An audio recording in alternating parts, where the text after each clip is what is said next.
আজকে সকাল বিকাল সাঁঝে সন্ধ্যায় আশহাদু আন্না মুহাম্মাদুর রাসূলুল্লাহ এই আওয়াজে গোটা দুনিয়া প্রকম্পিত হয়।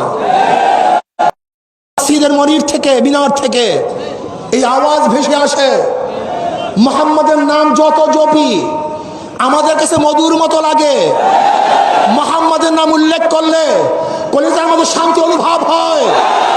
আমার নবীর মুহাম্মদ আমাদের অস্তিত্ব, আমার নবীর মুহাম্মদ ইসলামের অস্তিত্ব। আমার নবীর উপর আঙ্গুল তোলার আঙ্গুল ভেঙে ফেলা হবে। আমার নবীকে কটূক্তি করলে জীবন দুনিয়াতে বিদায় দেওয়া হবে।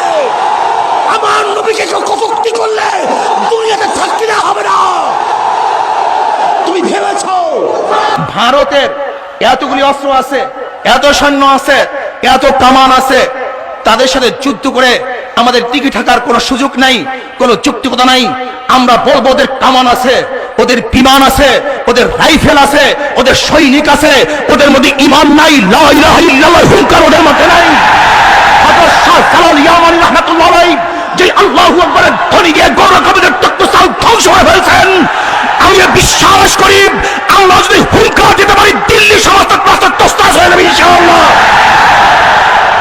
ভাইরা আমার, আপনারা জানেন না সুলতান মোহাম্মদ গজনবী রহমতের ইতিহাসকে আপনাদের জানা নাই? আমাদের উত্তরসূরি ইতিহাসকে আপনাদের জানা নাই? আপনারা জানেন না মোহাম্মদ বিন কাসিমের ইতিহাস? মোহাম্মদ বিন কাসিম রহমতুল্লাহ আলাইহি মাত্র 5000 সৈন্য নিয়ে রাজা দাহিরের 1 লক্ষ সৈন্যের বিরুদ্ধে বিজয় অর্জন করেছেন। সুলতান মোহাম্মদ গজনবী রহমতুল্লাহ আলাইহি ওই সমস্ত কান্তার মধ্যে পাড়ি দিয়ে সম্রাটবাদী দখল করেছেন। আপনারা জানেন এদেশের বীরেরা আমাদের মুসলমান সৈনিকেরা আমেরিকা ভয় পায় না, ব্রিটিশ ভয় পায় না, রাশিয়া ভয় পায় না, কামান ভয় পায় না, আমি বিশ্বাস করি আমেরিকা সরকারকে ভয় পায় না। আজকে শেখ সাহেবের বিরুদ্ধে কথা বললেই অ্যারেস্ট হয়ে যায়, তাদেরকে জামিন দেওয়া হয় না, 14 বছর জেল দেওয়া হয়। রাসেলের বিরুদ্ধে কথা বললে, আজকে কামালের বিরুদ্ধে কথা বললে, আজকে আমাদের প্রাইম মিনিস্টারের বিরুদ্ধে কথা বললে, আওয়ামী লীগের কথা বললে, তাদের বিপক্ষে তো হাজারো আইন আছে।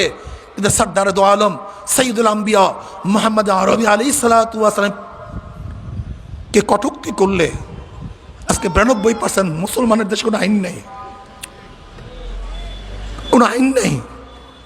শুধু তাই নয়, 92% মুসলমানদের দেশে নবী আলাইহিস সালাতু ওয়াস সালামের কটূক্তিকারীদের বিরুদ্ধে কেউ স্লোগান দিলে কুকুরের মতো তাদেরকে গুলি করা হয়। নবী প্রেমিকদের রক্ত কোনোদিন বৃথা যেতে পারে না। আপনারা জানেন সরদার দো আলম আলাইহিস সালাতু ওয়াস ইজ্জতকে রক্ষা করার জন্য নয়, সরদার দো আলম আলাইহিস সালাতু ওয়াস সম্মানকে বাড়াবার জন্য নয়, বরং সরদার দো আলম আলাইহিস সালাতু ওয়াস সালাম একটা পশম রক্ষা করার জন্য, শুধু একটা পশম রক্ষা করার জন্য হাজারো লক্ষ কোটি তাদের জীবনকে বিসর্জন করার জন্য প্রস্তুত রয়েছে। নবী আলাইহিস সালাতু ওয়াস সালামকে মুমিনরা মুহাব্বত করে তাদের সন্তানের চেয়েও বেশি, বাবার চেয়ে বেশি, মার চেয়ে বেশি, নিজের জীবনের চেয়েও বেশি। নবীর মুহাব্বত ঈমানের অংশ। তার ইজ্জতকে সমুন্নত করার জন্য, তার ইজ্জতকে বুলন্দ করার জন্য যদি কোটি কোটি মুসলমানের জীবন দিতে হয়, তারা জীবন দিতে প্রস্তুত রয়েছে। আমি পাশ্চাত্যদেরকে বলতে চাই, তোমরা বুঝো না, জনাব মুহাম্মদ রাসূলুল্লাহ সাল্লাল্লাহু আলাইহি ওয়াসাল্লামকে অপমান করলে আমাদের কলিজার রক্তক্ষরণ হয়, কলিজার মধ্যে তীরের আঘাত লাগে, আমরা সহ্য করতে পারি না। তুমি কি জানো জনাব মুহাম্মদ রাসূলুল্লাহ সাল্লাল্লাহু আলাইহি ওয়াসাল্লাম ইজ্জত রক্ষা করার জন্য রাসপাল সেই ব্রিটিশ আমলে নবী আলাইহিস সালাতু ওয়াস সালামকে কটূক্তি করে, উম্মাহাতুল মুমিনিনকে কটূক্তি করে একটা বই লিখেছিল। তার প্রতিবাদে মুসলমানরা ঘুমিয়ে থাকে নাই, তারা সজাগ ছিল। মুসলমান তার প্রতিহত করেছিল, এই দুনিয়ার থেকে তাকে জাহান্নামে পাঠিয়ে দিয়েছিল। রঙ্গিলা রসুল যে লিখেছিল, মুসলমান বসে থাকে নাই, তাকে জাহান্নামের কয়েদি বানিয়ে দিয়েছিল মুসলমান। আমি পাশ্চাত্যদেরকে বলবো, জনাব মুহাম্মদ রাসূলুল্লাহ সাল্লাল্লাহু আলাইহি ওয়াসাল্লামকে যারা কটূক্তি করে, কোরআন তাদেরকে হারাম জাদা বলেছে, তারা হালাল জাদা হতে পারে না।